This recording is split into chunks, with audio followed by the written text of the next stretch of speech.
사실 이런 카드 수수료 미국 전역에서 벌어지고 있습니다. LA, 시카고, 마이애미 어디든 가보세요. 이 3% 수수료 안 붙고 있는 레스토랑 찾기가 힘듭니다. 계산해볼까요? 미국인들이 식당에서 연간 9천억 달러를 쓰는데 거의 1200조 원을 쓰거든요. 그런데 이제 70%가 카드 결제라면, 그리고 이제 평균 3% 수수료라면 수수료만 연간 190억 달러, 하나로 25조 원의 수수료가 나옵니다. 이 돈이 어디로 갈까요? 바로 여기 토스트라는 회사로 갑니다. 오늘은 제가 이 회사가 어떻게 우리의 지갑에서 조금씩 돈을 빼가는지 그 구조를 조금 더 분석해 보겠습니다. 저는 미국의 한 커피 전문점에 나와 있습니다. 여기서도 카드로 계산할 때 토스트 플랫폼을 사용하고 있었습니다. 미국 레스토랑 업계를 완전히 장악한 기업입니다. 수치를 좀 볼까요? 2024년 매출이 49억 6천만 달러로 약 6조 6천억 원에 달합니다. 서비스 식당은 13만 4천 개고요. 2021년 상장한 이 회사는 지난 1년 동안 주가가 80%가 넘게 올랐습니다. 지금 미국 레스토랑 업계의 진짜 강자로 성장하고 있습니다. 회사의 시작은 2012년으로 거슬러 올라갑니다. MIT 출신의 새 친구가 회사를 그만두고 창업을 좀 준비했어요. 이때 이제 새 친구가 매일 보스턴 카페랑 술집을 전전하면서 아이템을 좀 찾아 헤맸습니다. 그런데 또 그날은 계산서 기다리는 데만 10분 넘게 쓴 겁니다. 아유, 화가 나죠. 미국 레스토랑에서는 고객이 직접 계산대로 가지 않고 테이블에서 이제 서버를, 종업원을 기다려야 되거든요. 그래서 계산서를 받습니다. 그러니까 10분 넘게 기다리니까 이게 짜증이 너무 난 거예요. 계산을 스마트폰으로 할 수 있으면 좋겠다는 생각을 했고, 그날이 이 토스트 플랫폼의 시작입니다.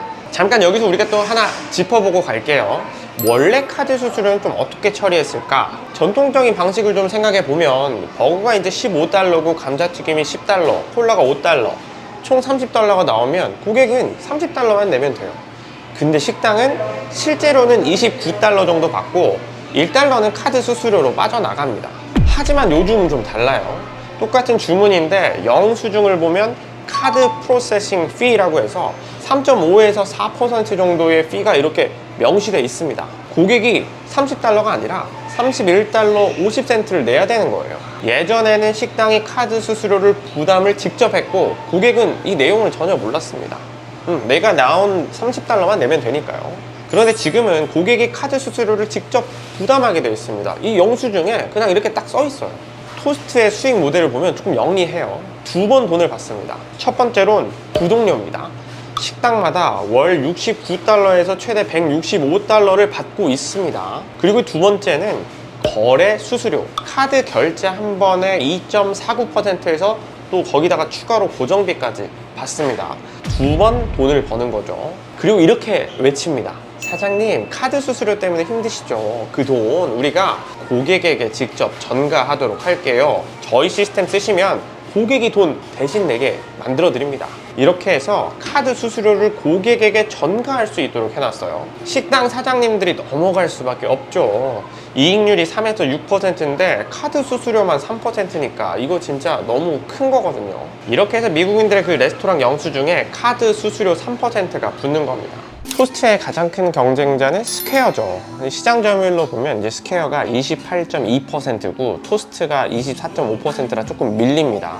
하지만 여기가 업종에서 좀 차이가 나요. 스퀘어는 편의점이나 카페, 그리고 이제 소매점 등이 메인 무대고, 토스트는 원래는 레스토랑만 했어요. 그런데 이제 최근에 토스트도 좀 변화하고 있어요.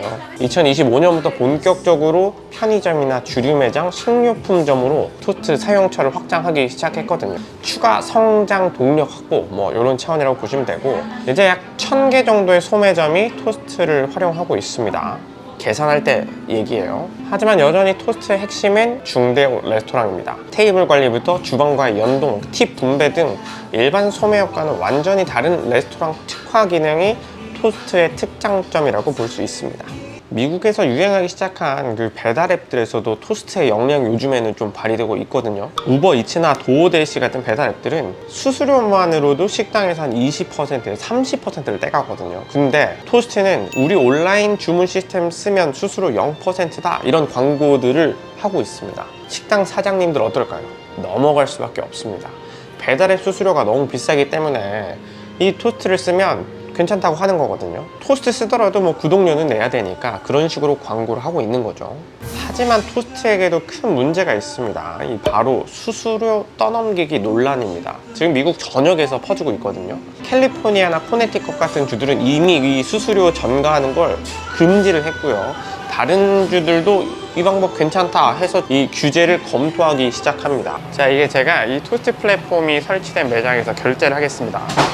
이렇게 팁을 설정할 수가 있고요. 제가 이렇게 팁을 누르겠습니다. 사인도 하고요. 컨티뉴. 프린트.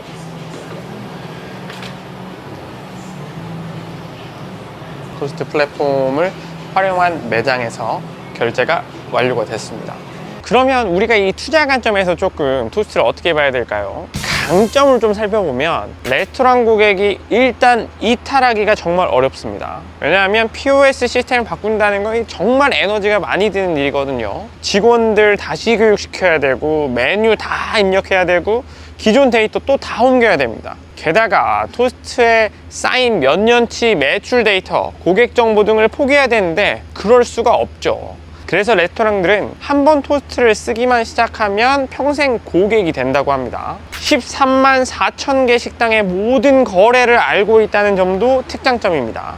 어떤 메뉴가 언제 잘 팔리는지, 어떤 시간대에 손님이 많은지 이 데이터로 식당에 컨설팅도 해주고 대출 심사까지 해준답니다. 은행보다 식당 사정을 더 잘 알고 있는 거죠. 그래서 급기야는 토스트가 직접 대출 사업까지 나섭니다. 사장님 매출 데이터 보니까 대출 가능하고 우리가 은행보다 더 빨리 대출해 줄 수 있는 것 같은데 어떠세요? 이런 식이죠. 식당들이 토스트의 생태계에서 빠져나가지 못하게 하는 겁니다. 그래서 성장률도 토스트가 더 빨라요. 멀티체인 레스토랑 고객 증가율이 32%인데 이게 이제 경쟁사인 스퀘어에 비해 2배가 더 큽니다. 하지만 리스크도 있죠. 레스토랑 업계가 일단 무너지면 토스트도 같이 위험해집니다. 코로나19 때 식당들이 대량으로 폐업하니까 토스트도 직원을 50%나 해고한 경험이 있습니다. 경기가 안 좋으면 바로 가장 먼저 타격받는 게 외식업이니까요. 각 주에서 수수료 전가를 금지하고 있는 것도 조금은 우려 포인트입니다. 캘리포니아는 이미 금지했고 다른 주들도 이걸 검토하고 있으니까요. 토스트의 핵심 전략 중 하나가 막힐 수 있으니까요. 아마존과 구글 같은 거대 기업이 이 시장을 노리는 것도 사실 토스트 입장에서는 우려가 될 수 있습니다. 이들이 진짜로 뛰어나면 과연 토스트 살아남을 수 있을까요? 그렇지만 미래는 밝아 보입니다. 아직 미국 100만 개 식당 중에 13만 4천 개만 토스트를 이용하고 있으니까 성장 가능성이 무궁무진하고요. 소매점도 이제 점차 늘려가고 있죠.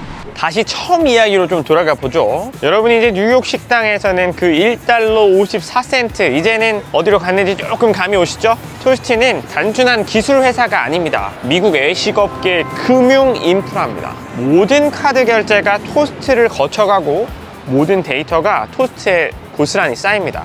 식당들이 토스트 없이는 장사하기가 정말로 어려워졌습니다.